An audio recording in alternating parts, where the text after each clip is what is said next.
Hello friends, good evening. This is Dilip Nigam, your host and the CEO of Simply Excel Training International and certified John Maxwell coach again at you. Now, today in the career series, I'm going to touch on another very important topic, and that is how to win over fear of job insecurity. Now, let me ask you a question. Is there anything like job security today?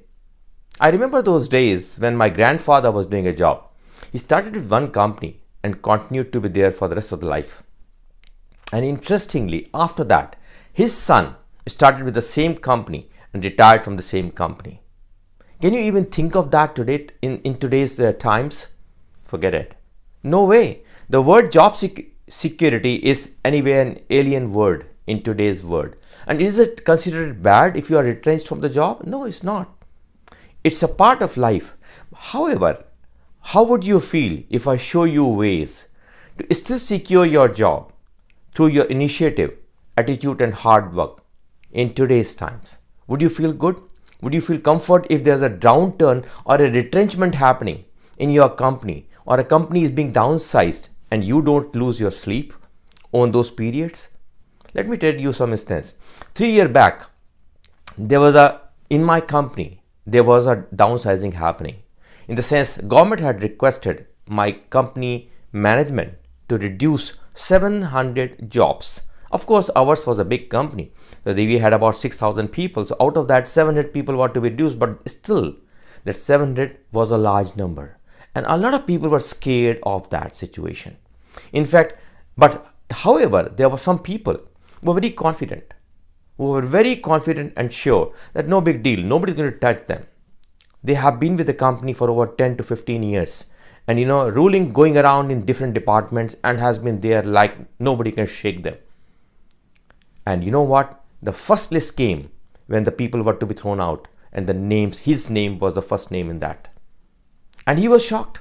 He did not believe why his name appeared. He just could not believe. And within 3 days, a guy was there with the company for 15 plus years, making a huge $6-figure dollar income. He was asked to let go. Why did it happen? If you ponder on the causes of that, I'm going to touch on that a little bit later. But you know what? If you prepare yourself well and use these 4 trump cards, which I'm going to talk to you today, or success mantras, which I'm going to talk today, you'll be amazed that nobody ever will touch you in those times when the company is throwing out people. Now let me start with the first trump card, or the first success mantra of attaining a secure job, or having a secure job for yourself. Or I would say creating a scenario where nobody will be touching you in such a scenario. The first thumb rule or the success mantra here is be a value adder. Be a value adder. I'm repeating, be a value adder. Now what does that mean? This pertains to 2 areas. First is be a value adder to yourself. When did you last upgrade yourself? You would have received notifications from Apple platform or Android for the upgrade of your operating system of your smartphones. Let me ask you a question. Why do they do that? They do that to protect the system and give you the most efficient protected system. When did you upgrade yourself or your operating system to protect your own self? Is there a question? Do you have an answer for that? If not, think about it now. What were the skills you had about 3 years back? And what were the skills you have? And have you upgraded? Have you undertaken any programs in the past 3 years or 4 years to create a value to yourself? And there are two areas when you talk about adding value to you. One is your skill set, technical skill set. Okay. And the second is the softer skill sets. Personal relations. Okay. Conflict resolutions. People management skills. Communication. How about that? But parallelly, you have to upgrade yourself on your technical skills too. Whatever you are, a designer or whatever you are doing, did you upgrade? Did you undertake some courses on that? And if you continue to do that, naturally you will be there adding more value to company and the boss. And there comes the second value adder initiative which you have to take, which is add value to the company, add value to your boss, Add value to your juniors, to your team members. If somebody is going on vacation, did you offer the initiative? Say, don't worry about it, I'll take care of your role. And I'll handle double roles at that time when you are on vacation for 3 months. That's an initiative. And you are a value added to the team. Did you ever go to your internal clients and other project managers say, is there any way I can help you take care of your situations in your project as a small contributor to your department? That's called value adding. If you go in the evening to your boss and say, boss, I'm thinly loaded these days. Can I give a hand to you? Can I take up a little bit of your work and possibly add a little value to you? How would your boss feel? If a downturn comes or if retrenchment comes in your company or company is downsizing, what is the first name comes to your boss? No, I won't let this guy go. This is amazing. This guy is amazing. He has a fantastic attitude. And there comes the second success mantra, the right attitude. What's your attitude in the company when you enter the office? And what's the attitude when you are there throughout the day? Are you going around chamber to chamber and gossiping and spending time with the people? Or you're focused on your work, paying full attention and ensuring that you do a job of utmost best quality, the topmost quality delivery? Is the job a document which you are creating? Is it going out of your desk fully ready to be rolled out? Or your boss has to put in the same amount of time on your job, on your product, correcting it, right? You need to think of those things. Attitude is very important when you are in the office, you're in the company. Another simple example, you're walking on the corridor and there is a piece of paper lying on the corridor. Did you let the piece of paper lie there hoping that tomorrow morning janitor will pick it and drop it and clear it? Or if you are a CEO of the company and you're walking past, what will be your attitude? And a simple analogy will be, if you were in your living room and your children had thrown trash somewhere in the living room, would you be diligent enough to pick it and clear the trash? Or you wait for your mate to come or your wife to clear it tomorrow morning? That's called ownership attitude. Do you enter the company with an owner's mind or an employee's mindset? You know what? A lot of times when we start the company, start with a job, we have something called probation period. During the probation period, we are very, very sincere, extremely sincere in conducting ourselves and delivering because we are concerned. We don't perform and our performance is not up to the mark. Possibly we are out after 6 months or 1 year. But what happens once we get confirmed? Our attitude changes. Our attitude changes. We say, wow, now I'm done. I'm in the company now, I'm confirmed. I can take a bit easy now. No. Think always, every single day, that whether it is 1 year, 6 months or 2 years or 3 years, you're still on probation in the company. You're still in the probation of the company. Think as if you are the owner of the company and you're opening. If you don't open the shutter, if you open a company which is a one-man operation today, what will be your attitude? Will you start opening the shutter of the company, of the offices, or open the lock of the door at the right time, and be there and wait for the clients to come and attend to them even till last minute of the day, 5 p.m. in the day? Do you carry that attitude? Or you want to go at dot 9 o'clock and rush off at 4:45, start packing at 4:30?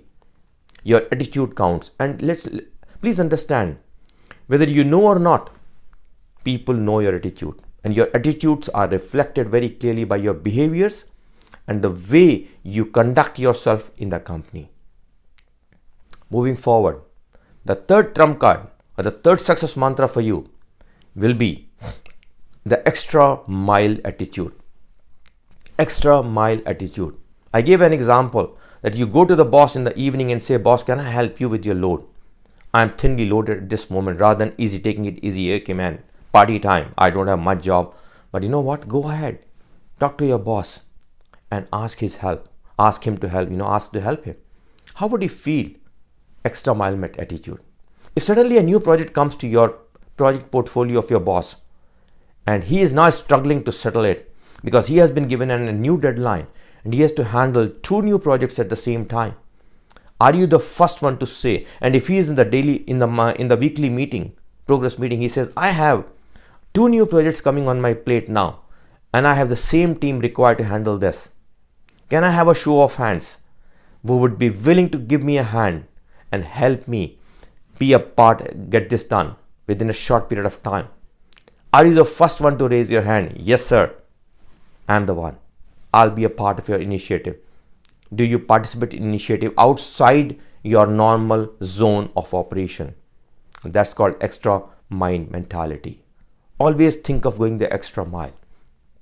And the 4th success mantra for excelling in your career or for kind of securing your job: network.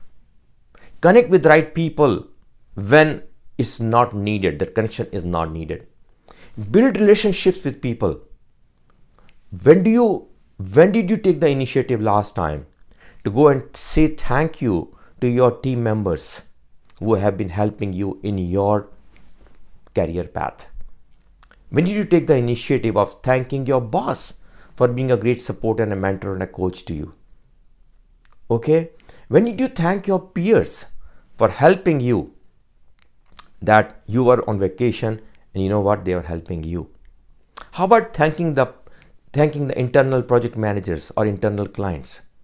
Build a good relationship, because what happens, it is always possible that the departments could be wind down. You know what, this specific department is no more, this service is being outsourced. What do you do now? Your service is no more needed in the company is still there, but your department is not there. Now, if you have good relations with the people, you can go to other department manager and say, sir, I would be delighted to work as a part of your team.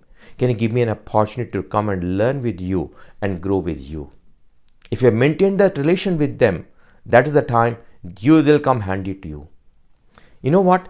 In yearly performance appraisals, a lot of time, there is a peer assessment, peer review done in the performance assessment meetings where all the department heads will come with your boss too. Now, they take a 360 round performance assessment. For example, your boss will talk about your performance, and then they will take the opinion of everybody sitting in that room, which are called peer reviews. What is the feedback of other department managers for you? Did you take time to say thank you to them? Did you take time to build a relationship with them? Building a network and building a relationship is very, very vital. Okay? And last but not the least, the bonus one: protect yourself from toxic people. Who are toxic people? You are a product of the association you keep. In a company, good, bad, doesn't matter. Every company will have people who will be critical of the company, and they have no other work but to gossip and talk negative about the company, about the people, about the bosses. Even in your department, there will be people who will be talking negative about your boss. Are you a part of those negative people, or you maintain your calm and you be concerned with your own job and focus on that and give a good product on delivery, right? These negative people will only pull you back and create a negative thought in your mind and negative behavior in yourself. So protect yourself from that. Very, very important. Okay? It's important that you protect yourself from that. So let's just summarize. First, be a value adder. Second, carry the right attitude. Third, network and build relationships. Fourth, have the extra mind mentality. And fifth, the bonus one is protect yourself from all these people who are like viruses. They'll only mess up with you. They'll not add any value to you. Okay? Tell me in the comments column after you listen to this video, which of these mantras are you going to apply in your own career and life to secure your position in the company, secure your job in the company? And if at the end of the day, even if you maintain these behaviors and attitudes and you lose your job, don't worry about it. Believe that you are destined to succeed in life irrespective of which job you have. Whether this job or not, you are going to prove yourself in any other company, in any other position. and one more time you will shine and flourish in your career. And that's the kind of attitude you need to carry. So the job going and coming is not the issue. It's all about your own attitude, your own self-belief, and your honesty, hard work, and integrity with which you perform your work. That's the most important thing. Okay, guys. Now, before I close, I want to leave a message here.